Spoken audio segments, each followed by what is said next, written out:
CIET NCERT کے ذریعے پیش ہے 9ویں جماعت کے لیے اردو کی سمع درسی کتاب جمنا۔ صفحہ نمبر 42 مکتوب۔ مکتوب مراسلے اور خط مترادف الفاظ ہیں۔ خط پیغام رسانی کا اہم اور قدیم ذریعہ ہے۔ مکتوب نگار دور فاصلے پر بیٹھے ایک شخص کو خط لکھ کر اپنے جذبات اور خیالات کی ترسیل کرتا ہے۔ خط سے مکتوب نگار اور مکتوب الیہ دونوں کی شخصیت سے واقفیت حاصل ہوتی ہے۔ مکتوب کئی طرح کے ہوتے ہیں: ادبی، ذاتی، سوانحی، تاریخی اور تجارتی وغیرہ۔ اردو میں جدید مکتوب نگاری کا آغاز غالب کے خطوط سے ہوتا ہے۔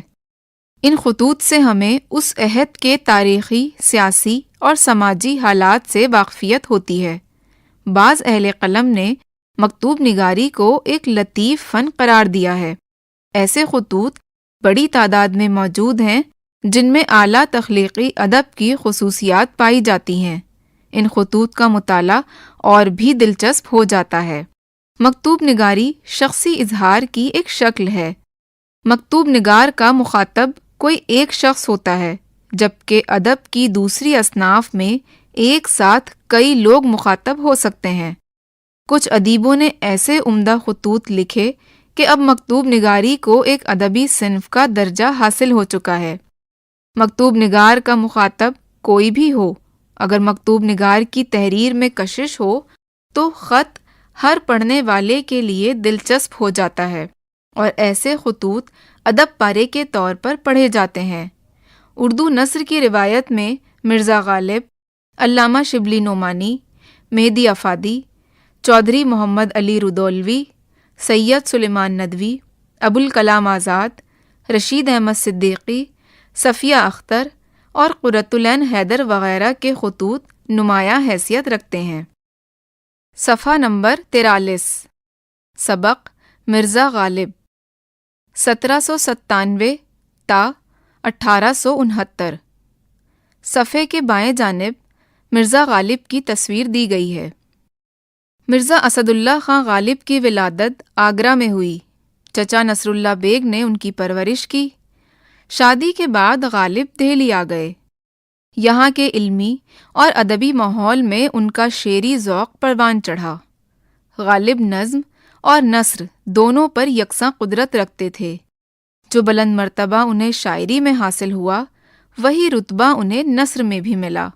ان کی نثر کا عمدہ نمونہ ان کے خطوط ہیں۔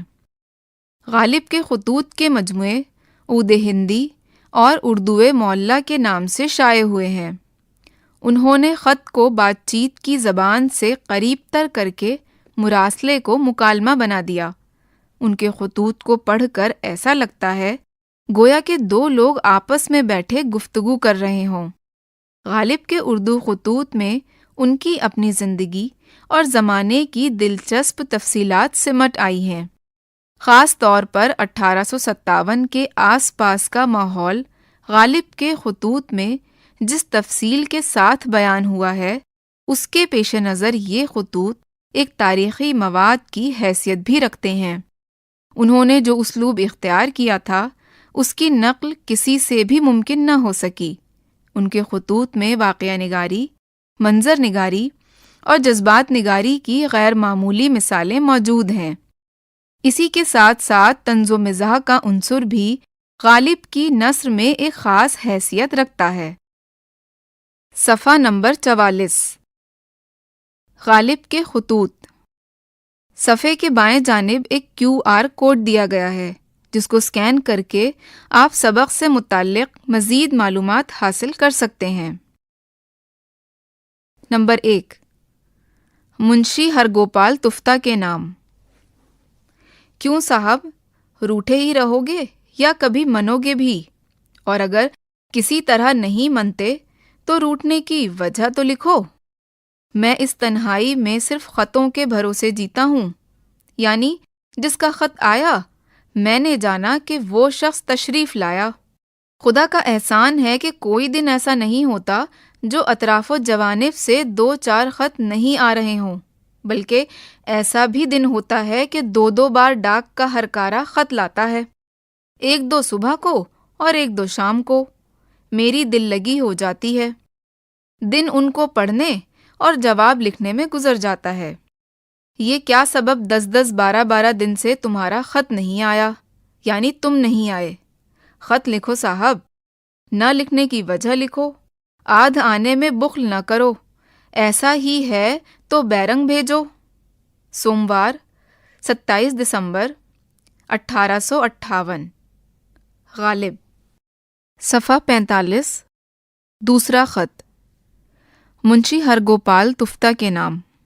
بندہ پرور، تم کو پہلے یہ لکھا جاتا ہے کہ میرے دوست قدیم میر مکرم حسین صاحب کی خدمت میں میرا سلام کہنا۔ اب تک جیتا ہوں اور اس سے زیادہ میرا حال مجھ کو بھی معلوم نہیں۔ مرزا حاتم علی صاحب مہر کی جناب میں میرا سلام کہنا۔ تمہارے پہلے خط کا جواب بھیج چکا تھا کہ اس کے 2 دن یا 3 دن کے بعد دوسرا خط پہنچا۔ سنو صاحب، جس شخص کو جس شغل کا شوق ہو اور وہ اس میں بے تکلف عمر بسر کرے، اس کا نام عیش ہے۔ تمہاری توجہ مفرط بطرف شعر و سخن کے تمہاری شرافت نفس اور حسن طبع کی دلیل ہے، اور بھائی یہ جو تمہاری سخن گستری ہے اس کی شہرت میں میری بھی تو نامآوری ہے۔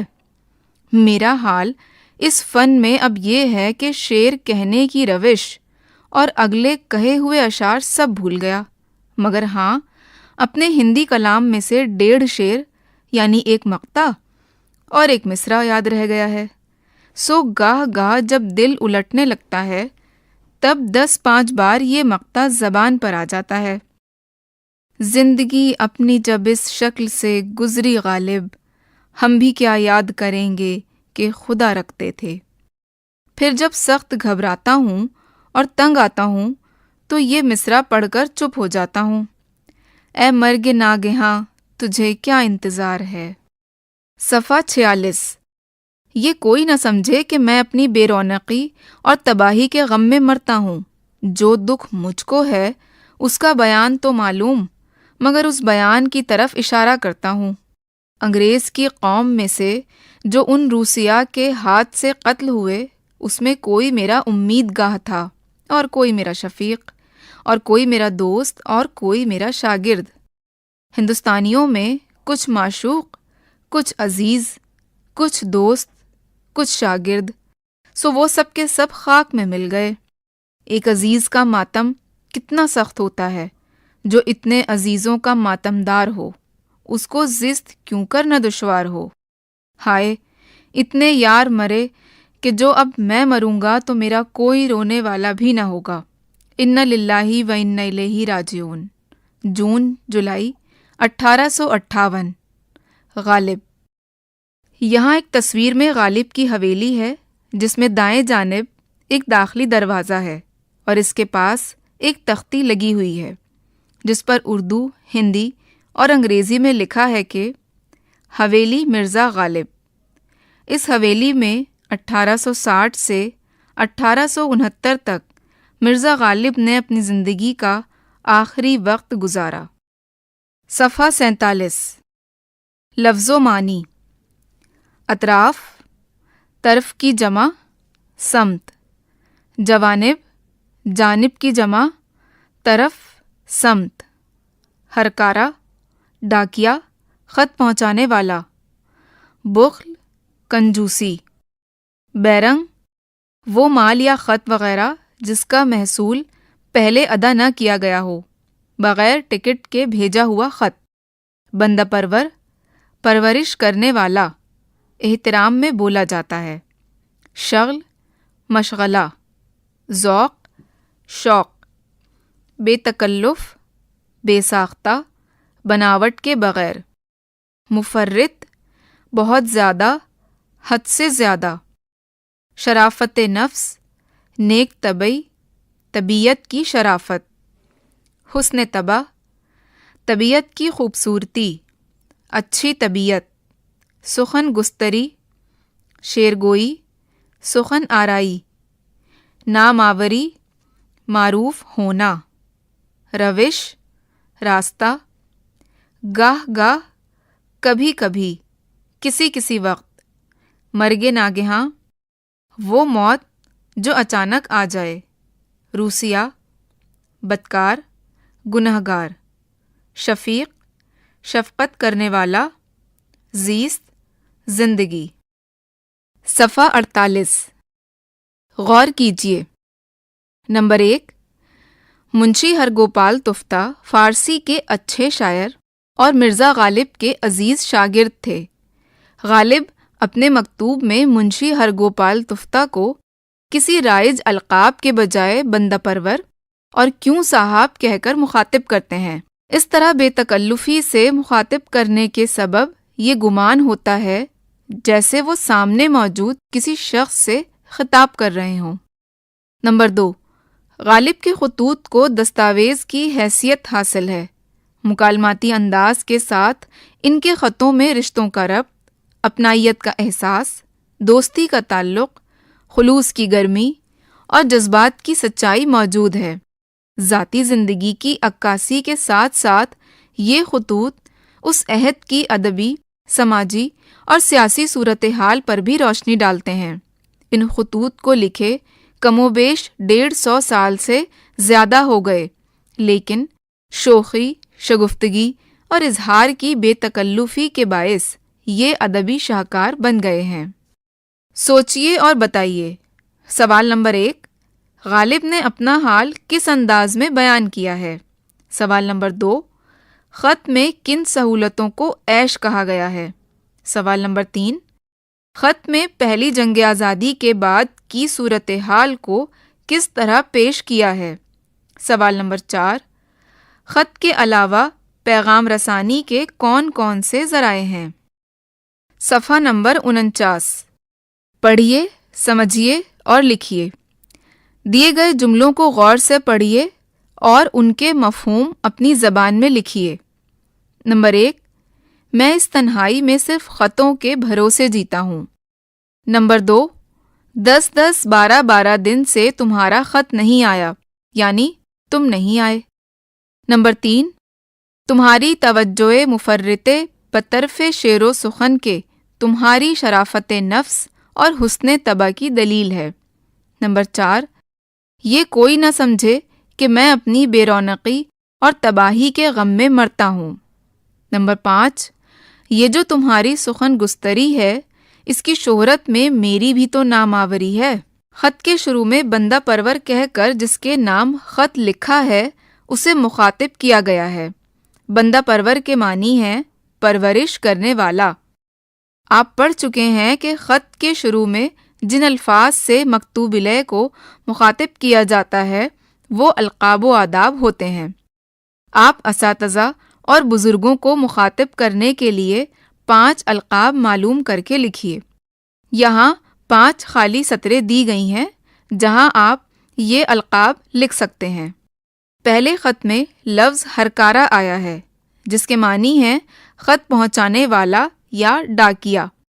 اسی لفظ کے دوسرے متبادل ہیں قاصد، نامہ بر، پیامی وغیرہ۔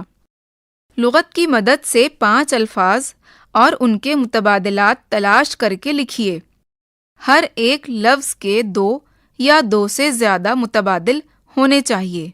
صفحہ 50 درج ذیل فقروں پر غور کیجیے۔ پس اے میرے پیارے نوجوان ہم وطنوں، اے میری قوم کے بچوں، جب ہم لفظوں کی جمع بناتے ہیں تو آخر میں نون غنہ لگاتے ہیں، مثال کے طور پر بھائی سے بھائیوں وغیرہ، لیکن جب خطاب کیا جائے تو نون غنہ نہیں لگایا جاتا، جیسے بچوں، بھائیوں اور بہنوں، ساتھیوں، دوستوں۔ آپ 5 الفاظ اور ان کی جمع معلوم کر کے لکھیے۔ ان الفاظ کو خطابیہ جملے میں استعمال بھی کیجیے۔ یہاں 5 خالی سطریں دی گئی ہیں جہاں آپ یہ الفاظ اور جملے لکھ سکتے ہیں۔ درج ذیل الفاظ کے لیے ایک لفظ لکھیے۔ نمبر 1، خط لکھنے والا۔ نمبر 2، جسے خط لکھا جائے۔ نمبر 3، خط لکھنا۔ نمبر 4، خط لے جانے والا۔ ان کے سامنے 4 خالی سطریں دی گئی ہیں۔ گفتگو کیجیے۔ نمبر 1، انٹرنیٹ کی سہولت کے بعد مکتوب نگاری پر مرتب ہوئے اثرات کے بارے میں دوستوں کے ساتھ بات چیت کیجیے اور اپنی رائے کا اظہار کیجیے۔ نمبر 2، عہد غالب کے سیاسی، سماجی اور تہذیبی زندگی کے مطالعے کے لیے خطوط غالب اہم ترین ماخذ ہیں۔ اس قول کی روشنی میں خطوط نگاری کی اہمیت و افادیت پر اپنے دوستوں کے ساتھ گفتگو کیجیے۔ صفحہ 51، آپ کی رائے۔ اگر آپ غالب کے عہد میں ہوتے تو کس طرح کی پریشانیوں کا سامنا کیا ہوتا؟ آپ اپنی پریشانی، دوستوں کی جدائی اور حالات کی کشمکش کس طرح بیان کرتے؟ پروجیکٹ: ایک انسان کا دوسرے انسان کو جو دور دراز فاصلے پر رہتا ہے، خط کے ذریعے پیغام بھیجنے کا طریقہ اتنا ہی پرانا ہے جتنی ہماری تہذیب۔ ہمیشہ سے پیغام یا خبر پہنچانے کا آسان ذریعہ خط رہا ہے۔ پہلے پیغام رسانی کے ذرائع کم تھے، تب خط لکھنے کا طریقہ عام تھا۔ آج ای میل، SMS جیسی سہولیات میسر ہیں۔ زمانہ قدیم سے موجودہ دور تک خط کے اس سفر کو ظاہر کرنے کے لیے ایک منصوبہ تیار کیجیے۔ مطالعہ کیجیے۔ مرزا غالب کے علاوہ سر سید احمد خان، علامہ شبلی نعمانی، مولانا ابوالکلام آزاد اور صفیہ اختر وغیرہ کئی دوسرے ادیبوں کے خطوط بھی اہمیت کے حامل ہیں۔ لائبریری سے ان کے خطوط حاصل کیجیے اور ان کا مطالعہ کیجیے۔ تخلیقی اظہار۔ نمبر 1، اپنے دوست کے نام ایک خط لکھیے اور اسکول کے سالانہ جلسے میں کی گئی اپنی نظامت کا ذکر کیجیے۔ نمبر 2، ای میل پیغام رسانی کا اہم ذریعہ ہے۔ ایک ای میل لکھیے جس میں کسی ادبی شخصیت سے اسکول کے جلسے کی صدارت کرنے کی درخواست کی گئی ہو۔ صفحہ 52، عملی کام۔ انٹرنیٹ کی مدد سے غالب کے خطوط کے نمونے حاصل کر کے ایک کولاج بنائیے اور اس کو کمرہ جماعت میں چسپاں کیجیے۔ اضافی مطالعہ۔ اردو مکتوب نگاری کی تاریخ میں مولانا ابوالکلام آزاد کا نام اہمیت کا حامل ہے۔ مولانا ابوالکلام آزاد کی مکتوب نگاری کا انداز غالب سے بہت مختلف تھا۔ آزاد کے خطوط میں بے تکلفی کی فضا نہیں ملتی جو غالب کے خطوں میں پائی جاتی ہے۔ غبار خاطر مولانا کے ان خطوط کا مجموعہ ہے جو قلعہ احمد نگر میں اسیری کے زمانے میں اپنے دوست نواب صدر یار جنگ مولانا حبیب الرحمن خان شیروانی کو لکھے تھے، لیکن بھیجے نہیں گئے۔ یہ خطوط مختلف موضوعات پر معلومات کا خزانہ ہے۔ مثال کے طور پر مولانا آزاد کے خط کے ایک حصے کو دیکھیے۔ قلعہ احمد نگر، 7 جنوری 1943، صدیق مکرم۔ وہی صبح 4 بجے کا جاں فضا وقت ہے، سردی اپنے عروج پر ہے۔ کمرے کا دروازہ اور کھڑکی کھلی چھوڑ دی ہے۔ ہوا کے برفانی جھونکے دم بدم آ رہے ہیں۔ چائے دم دے کر ابھی ابھی رکھی ہے۔ منتظر بیٹھا ہوں کہ 5-6 منٹ گزر جائیں اور رنگ و کیف اپنے معیاری درجے پر آ جائے تو دور شروع کروں۔ 2 مرتبہ نگاہ گھڑی کی طرف اٹھ چکی ہے، مگر 5 منٹ ہیں کہ کسی طرح ہونے پر نہیں آتے۔ خواجہ شیراز کا ترانہ صبح گاہی دل و دماغ میں گونج رہا ہے۔ بے اختیار جی چاہتا ہے کہ گنگناؤں، مگر ہمسایوں کی نیند میں خلل پڑنے کا اندیشہ لبوں کو کھلنے کی اجازت نہیں دیتا۔ یہ سبق یہیں مکمل ہوتا ہے۔ ابھی آپ سن رہے تھے 9ویں جماعت کے لیے اردو کی سمے درسی کتاب جمنا۔ ساؤنڈ ریکارڈسٹ وریندر راوت، فنکار سفینہ بیگم، ترمیم ارشد احمد، ہدایت اور تخلیق کار وملیش چودھری۔ یہ کتاب CIET NCERT نئی دلی بھارت کے ذریعے پیش کی گئی۔